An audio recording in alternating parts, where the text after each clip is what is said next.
Welcome to special drive. Visakha steel plant ప్రైవేటీకరణ జరిగిపోయినట్టేనా అంటే అవుననే అనిపిస్తుంది. ఉన్నట్టుండి ఏకంగా 1500 మంది ఉద్యోగులను తొలగింపునకు శ్రీకారం చుట్టడం వెనుక ఆంతర్యం ఏమిటి? ఉద్యోగులపై చర్యలు దేనికి నిదర్శనం? కేంద్ర ప్రభుత్వ వాటా 100% ఉపసంహరణకి సిద్ధంగా ఉండి 11,400 కోట్ల నిధులు దేనికోసం విడుదల చేసినట్టు అని ప్రశ్నలు ఉత్పన్నమవుతున్నాయి.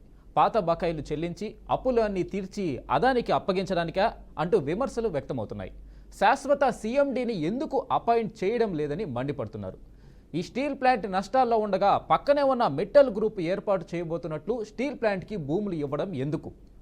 ఆర్ఐఎన్ఎల్ని నిర్వీర్యం చేయాలనే కుట్ర దేనికి తెరతీయనుంది?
విశాఖ స్టీల్ ప్లాంట్ ప్రైవేటీకరణపై కేంద్ర ప్రభుత్వ నిర్ణయం ఏమైనా మారిందా తెలియచేయాలంటూ విశాఖ ఉక్కు ఉద్యోగుల సంఘం ప్రధాన కార్యదర్శి పాడి త్రినాథరావు మార్చి 2వ తేదీన దాఖలు చేసిన దరఖాస్తుపై స్పందిస్తూ లేఖ పంపారు.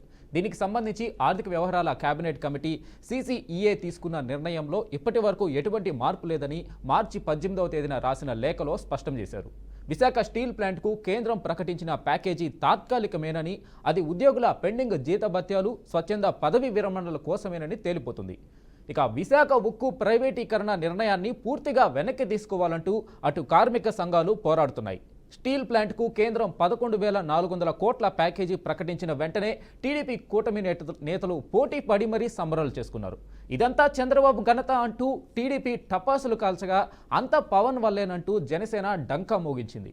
డబుల్ ఇంజిన్ సర్కార్ వల్లే ఇది సాధ్యమైందని సీఎం చంద్రబాబు ఘనంగా చెప్పుకోగా ప్యాకేజీతో వేల కుటుంబాల్లో కొత్త ఆశ చిగురించిందని డిప్యూటీ సీఎం పవన్ కళ్యాణ్ అన్నారు.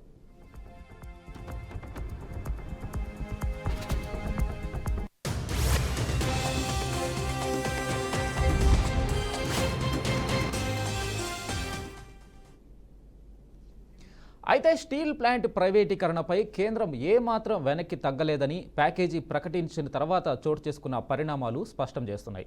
1150 మంది ఉద్యోగులకు VRS అమలుతో పాటు ఇప్పుడు 1500 మంది ఉద్యోగుల తొలగింపునకు శ్రీకారం చుట్టడం అందుకు నిదర్శనంగా కనిపిస్తుంది. కార్మిక సంఘాలను అణిచివేసేందుకు షోకాజ్ నోటీసుల జారీ లాంటి చర్యల ద్వారా ప్రైవేటీకరణ వైపే కూటమి పార్టీలు అడుగులు వేస్తున్నట్టు స్పష్టమవుతుంది. ఇక తాజాగా కేంద్ర ఆర్థిక శాఖ లిఖితపూర్వకంగా తన అభిప్రాయం మారలేదని అధికారికంగా వెల్లడించింది. దీనిపై కూటమి పార్టీల నేతలు కిమ్మనడం లేదు. విశాఖ స్టీల్ ప్లాంట్ ప్రైవేటీకరణ ప్రక్రియను పూర్తిగా నిలిపివేయడంతో పాటు బొగ్గు గనులున్న సెయిల్లో విలీనం చేయడం ద్వారానే సమస్యకు పరిష్కారం లభిస్తుందని కార్మిక సంఘాలు చెబుతున్నాయి. ఈ నేపథ్యంలో స్టీల్ ప్లాంట్ ప్రైవేటీకరణను పూర్తిగా నిలిపివేస్తామన్న ప్రకటన కేంద్రం నుంచి వచ్చే వరకు తమ పోరాటం ఆగదని స్పష్టం చేస్తూ వస్తున్నాయి.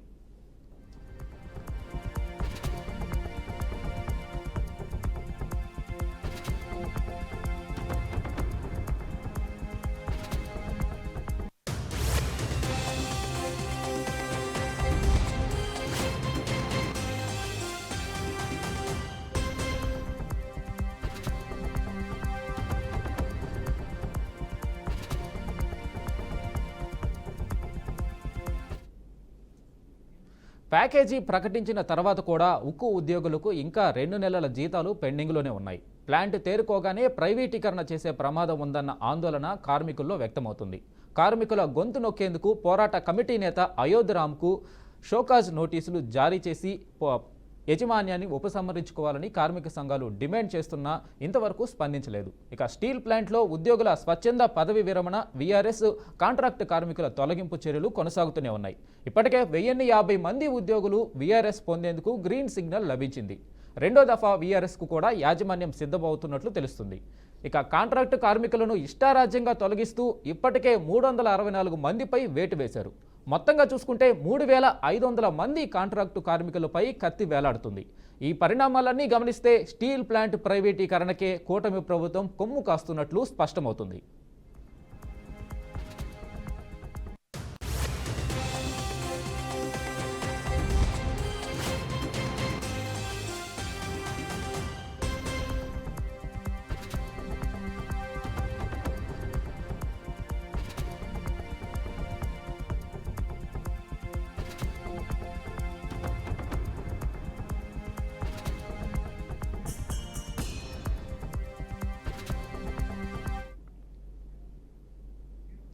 ఇక దీనిపై పూర్తి సమాచారం విశాఖపట్నం నుంచి మా ప్రతినిధి శ్రీనివాస్ అందిస్తారు. శ్రీనివాస్, చెప్పండి. వెంకట్, ఏదైతే విశాఖ ఉక్కు ఆంధ్రుల హక్కు నినాదంతో ఎన్నో పోరాటాలు, ఎన్నో త్యాగాలు, 32 మంది ప్రాణాల బలిదానాలు అనంతరం కూడా ఒక సెంటిమెంటల్ ఇష్యూగా ఏర్పడిన విశాఖ ఉక్కు కర్మాగారం ఇప్పుడు ప్రైవేట్ పరం కాబోతుందా అంటే అవుననే సంకేతాలే మనకు కనిపిస్తా ఉన్నాయి. ప్రధానంగా దీన్ని ఒక్కసారి చూస్తే కనుక అట్ ప్రెజెంట్ కండిషన్ అంటే 2021 జనవరి 27వ తేదీన పూర్తిగా CCEA అంటే cabinet committee and economic affairs పూర్తిగా వ్యూహాత్మకంగా 100% షేర్లు, దీనిలో ప్రభుత్వం తాలూకా వాటా ఎంత ఉందో ఆ 100% షేర్ని ఉపసంహరించుకుంటున్నట్టుగా కూడా ఒక వ్యూహాత్మక అమ్మకాల నిర్ణయం తీసుకుని ఉన్నారు. వెంటనే ఫిబ్రవరి 5వ తేదీనే విషయం తెలుసుకున్న వీళ్ళంతా కూడా 3వ తేదీ కార్మికులు విషయం తెలిసిందనే సరే 2021 ఫిబ్రవరి 5న అత్యంత భారీ ర్యాలీ నిర్వహించి పార్లమెంట్ గోడలు బద్దలయ్యేలా, పార్లమెంటుకి వినిపించేలా ఇక్కడ నినాదాలు చేశారు. అనంతరం ఫిబ్రవరి 12వ తేదీన పూర్తిగా వాళ్ళొక టెంట్ వేశారు. నిరవధికంగా కూడా 1500 రోజులు దాటి 1512 రోజులు అంటే సుమారు 4 సంవత్సరాలు దాటి 5వ సంవత్సరంలో అడుగు పెట్టారు. నిరవధికంగా దీక్ష చేస్తూ ఉన్నారు. ఈ దీక్ష చేస్తున్న వాళ్ళకి అన్ని పార్టీల మద్దతు వచ్చింది. పవన్ కళ్యాణ్ వచ్చి కూడా పోరాడారు. అలాగే షర్మిల, రేవంత్ రెడ్డి అక్కడ తెలంగాణ ముఖ్యమంత్రిగా ఉండగా కూడా కాంగ్రెస్ ప్రభుత్వం వచ్చి పోరాడింది. వైసీపీ అప్పటి నేత విజయసాయి రెడ్డి పాదయాత్ర చేశారు. ఇప్పుడు టీడీపీ రాష్ట్ర అధ్యక్షుడిగా ఉన్న పల్లా శ్రీనివాస్ అప్పుడు అంటే నిరాహార దీక్ష చేశారు. అంటే పూర్తిగా కూడా మంచినీళ్ళు కూడా ముట్టకుండా ఆయన అత్యంత కాలం నిరాహార దీక్ష చేస్తే పూర్తిగా నిమ్మరసం ఇచ్చి, ఎవరైతే చంద్రబాబు నాయుడు, ఇప్పుడున్న చంద్రబాబు నాయుడు, ముఖ్యమంత్రిగా ఉన్న చంద్రబాబు నాయుడు ఆవిడ నిమ్మరసం ఇచ్చి ఆయన దీక్షను విరమింపజేసి అక్కడ నుంచి పూర్తిగా కూడా ఈ ఏదైతే శిబిరం ఉందో శిబిరానికి వెళ్ళి సంఘీభావం తెలిపి పూర్తిగా మేము మద్దతు ఇస్తాం, మీకు అంటే ప్రైవేట్ పరం కానివ్వం అని ఆ రోజు చెప్పిన పరిస్థితి. అంటే అన్ని పార్టీలు బీజేపీ మినహా CPM, CPI, Congress, Pawan Kalyan Janasena, TDP, అన్ని పార్టీలు, వైసీపీ అందరూ కూడా సపోర్ట్ చేసినప్పటికీ ఆ చర్య అయితే కొనసాగుతూనే ఉన్నట్టు మూలాలు మనకు తెలియవస్తుంది. ఇప్పటికే మీరు చెప్పినట్టు కూడా ఇప్పుడు తక్షణం 1500 మంది కాంట్రాక్ట్ కార్మికులను తొలగించేందుకు రంగం సిద్ధమైన పరిస్థితి. సుమారు అంటే ఇందులో 22,000 నుంచి 24,000 మధ్య 10,900 పైచీలకు పర్మనెంట్ ఉద్యోగులు ఉన్నారు. 12,000 పైచీలు కాంట్రాక్ట్ ఉద్యోగులు ఉన్నారు. వీళ్ళందరినీ కూడా ఎప్పుడు ఇబ్బందులకు గురి చేస్తూ ఇటీవల కాలంలో వాళ్ళకి లోపలికి ఎంట్రన్స్ అవ్వడానికి పాస్ ఉంటుంది, ఎంట్రీ పాస్, ఆ పాసులు కూడా ఆపేసిన పరిస్థితి. వీళ్ళందరి దగ్గరికి కూడా అంటే వ్యాలిడ్ అంటే వాల్యూ చేయడానికి వాల్యూ కమిటీ ఒకటి పంపించారు. అలాగే లీగల్ పొజిషన్ చూడడానికి ఒక లీగల్ కమిటీని ఒకటి పంపించారు. మొత్తం అంతా కూడా ఏం జరుగుతుంది అంటే కన్సల్టెంట్ టీమ్ ఒకటి పంపించారు. వీళ్ళందరూ వెళ్ళి ఇక్కడ ఎస్టిమేట్ చేసి లీగల్ పొజిషన్ చూసి ఆ కన్సల్టెంట్ కంపెనీ పూర్తి నివేదిక ఇచ్చిన అనంతరం విడతల వారీగా అమ్మేయడానికి ఇలా వచ్చిన ప్రతిసారి కూడా అడ్డుకుంటూ ఉన్నారు.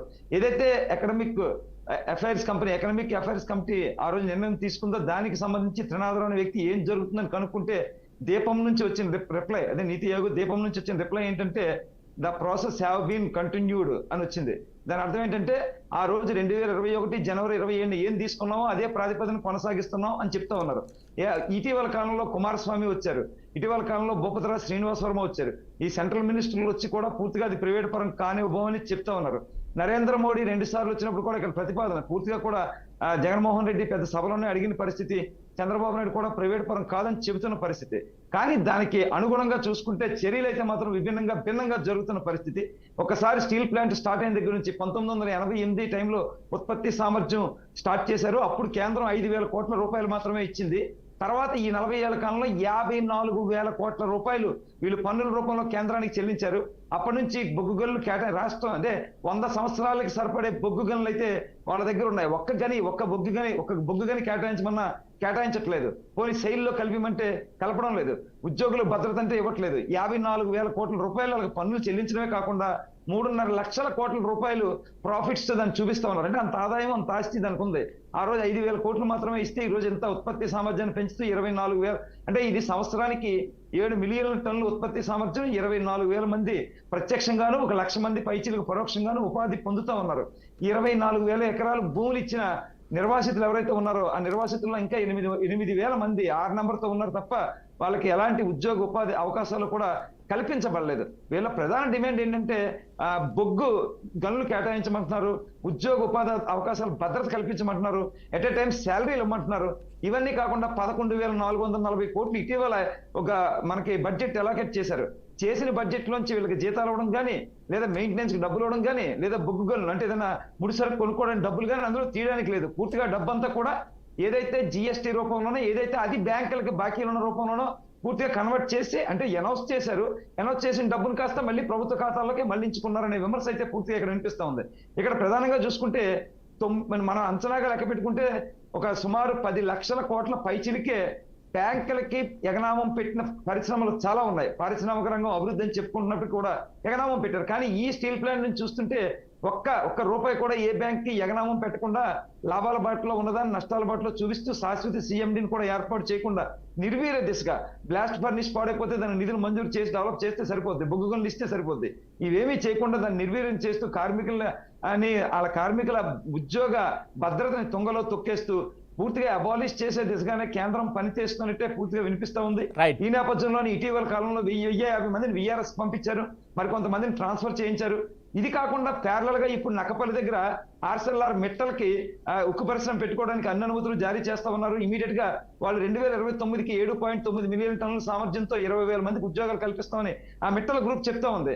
ఉన్న పరిశ్రమనే కాపాడితే సరిపోతుంది, ప్రభుత్వ పరంగా ఉన్న ఈ పరిశ్రమనే మీరు ఎక్కడా కూడా అబాలిష్ చేయకుండా ఉంటే సరిపోతుందని వీళ్ళు ఆవేదన వ్యక్తం చేస్తా ఉన్నారు. ఇప్పుడు ఏదైతే ఆ మెటల్ గ్రూప్ కి ఏదైతే కేటాయిస్తున్నారో ఓకే, పారిశ్రామిక రంగం అభివృద్ధి, వాళ్ళ ద్వారా వచ్చే తలసరి ఆదాయం, ఉద్యోగ ఉపాధి కల్పన, ఇక్కడ పరిశ్రమల అభివృద్ధి, ఇదంతా ఓకే, యాక్సెప్టబుల్. అది చేసుకుంటూ కూడా ఈ పరిశ్రమను కాపాడాలనే పూర్తిగా కూడా ఇక్కడ నుంచి డిమాండ్లు వినిపిస్తున్న పరిస్థితి అయితే ఉంది Venkat. Right Srinivas, thank you.